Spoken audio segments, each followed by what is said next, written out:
ओम शांति। ओम शांति माताओं।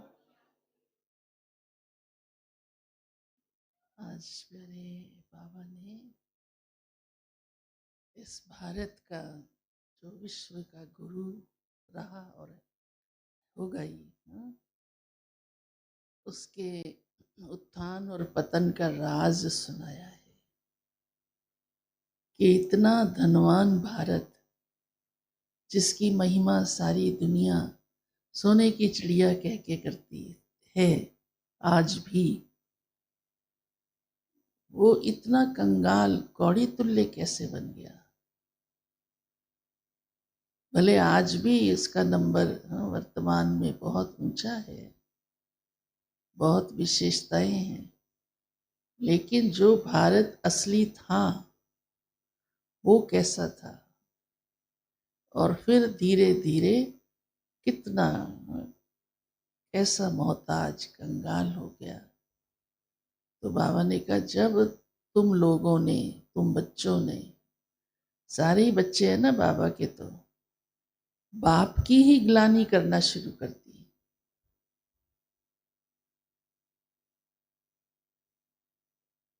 रावण की मत पर चल पड़े, तो भारत का डाउनफॉल होता चला गया। वैसे भी ग्लानि करने का जो गुण है वो नीचे गिराता है। मैं तो गुण ही कहूंगी, क्योंकि बड़ी हिम्मत चाहिए ग्लानि करने के लिए। एक शब्द भी किसी के लिए बोलना उल्टा अंदर से निकलता नहीं। हाँ? डर लगता है कहना भी चाहो तो, पता होते भी, क्योंकि ये रॉन्ग है।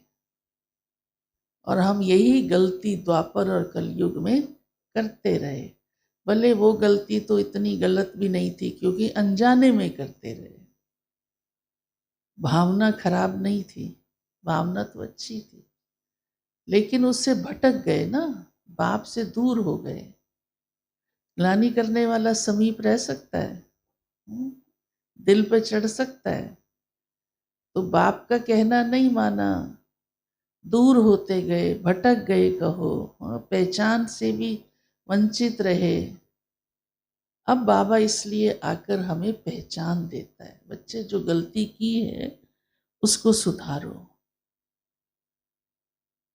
अब इसलिए हमारा फर्ज क्या बनता है कि बस जो पहचान बाबा की हमको मिल गई, ये हमारा भाग्य है, उस पर ही टिक कर चलना है। अपना बुद्धि योग उस एक के साथ रखना है। फिर बाबा सारे ड्रामा का भी राज खोलता है, हाँ? कि पहले, हाँ, एक आधा कल्प भक्ति का डांस, आधा कल्प ज्ञान का डांस। डांस क्यों कहता है बाबा इसको? क्योंकि डांस जो है वो मन को हर्षित करता है। तो भक्ति में भी इतने लीन रहे, भले स्थूल में भी किया डांस भक्ति में, तो ज्ञान में तो जरूरत ही नहीं है। तो बाबा ने कहा, ये राज है कि भक्ति भी की और अब ज्ञान भी मिल गया। अब हमारा ज्ञान का डांस चलता है ना। और फिर क्यों? क्योंकि अभी हमको प्रारब्ध मिल रही है। ये हमारा पुरुषार्थ साथ साथ प्रारब्ध का समय है।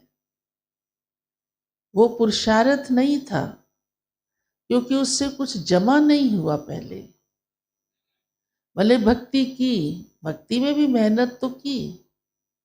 कहाँ कहाँ गए होंगे आप, पहाड़ों पे भी गए होंगे, चाहे इस जन्म में नहीं, पिछले जन्मों में।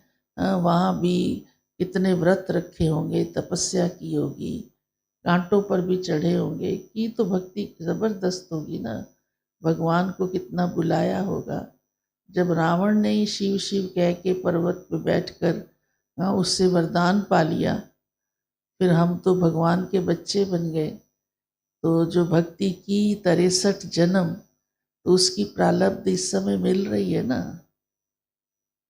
तो ये हमारा प्रारब्ध का समय शुरू हो जाता है। और सतयुग त्रेता तो पूरी फुल प्रारब्ध भोगते हैं हम। पहला जन्म ये प्रारब्ध है, परंतु ये प्रारब्ध सूक्ष्म है, स्थूल नहीं है। स्थूल होगी तो और ही आप भोग नहीं सकेंगे, लोग ही आपके पीछे लग जाएंगे, है ना। चोर भी लग जाएगा, सरकार भी लग जाएगी, रिश्तेदार भी लग जाएंगे, खुद भी मन भटक जाएगा, करेक्टर भी गिर सकता है। आज का समय का जो प्राप्तियां स्थूल हैं वो क्या रिजल्ट दे रही हैं, वो देख ही रहे हो। तो भगवान तो जानी जाननहार है, त्रिकालदर्शी है कि मेरे बच्चे सुखी रहें बस। बाप क्या चाहता होता है, संतान सुखी रहे। तो इस समय हमें सुख कैसे मिल सकता है वो भगवान को मालूम है। तो बाबा हमें वो सुख दे रहा है जो आपसे कोई ले ना सके, ईर्ष्या भी ना कर सके। मिल रहा है। लगता है ये जन्म प्रारब्ध का है या लगता है सिर्फ पुरुषार्थ का है? हाँ, पुरुषार्थ साथ साथ प्रारब्ध, साथ साथ। एक पुरुषार्थ मुरली सुनने का ही करते हो, पुरुषार्थ तो है नींद त्याग के आते हो, भाग भाग के आते हो, हैं। पुरुषार्थ तो रात से ही लगन लग जाती है, तैयारी करके सोना है, हाँ, बस्ता तैयार करके सोना है। तो बाबा ने हमको पुरुषार्थ के साथ प्रारब्ध भी दिए, इसीलिए बाबा ज्ञान को भी डांस कहता है। मन नाचता है ना हमारा, मन मयूर।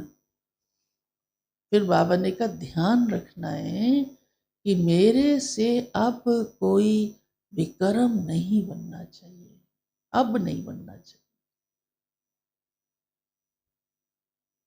क्योंकि अब बिल्कुल ये लास्ट का एक ही जन्म जो हम पूरी तरह बाबा की श्रीमत पर चलते रहे।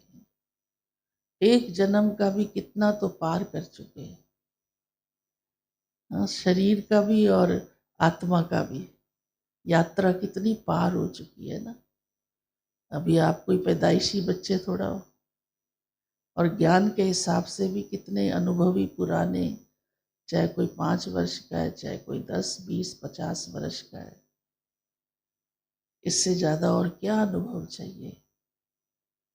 तो अब हमसे कोई ऐसी गलती गड़बड़, हाँ, नहीं होनी चाहिए। और उसकी विधि बाबा ने हमें दी हुई है, बड़ी आसान। बस मेरी याद का ध्यान रखो, जब मैं याद होऊंगा तो विक्रम नहीं बनेगा। हाँ, कान खड़े हो जाते हैं ना बाबा की याद में हो, और फिर कुछ गड़बड़ करने लगो तो कान खड़े हो जाते हैं, हाँ, अलर्टनेस मिल जाती है कि ये ठीक नहीं है। ये आज बाबा ने हम बच्चों को ध्यान पर दिलाया है।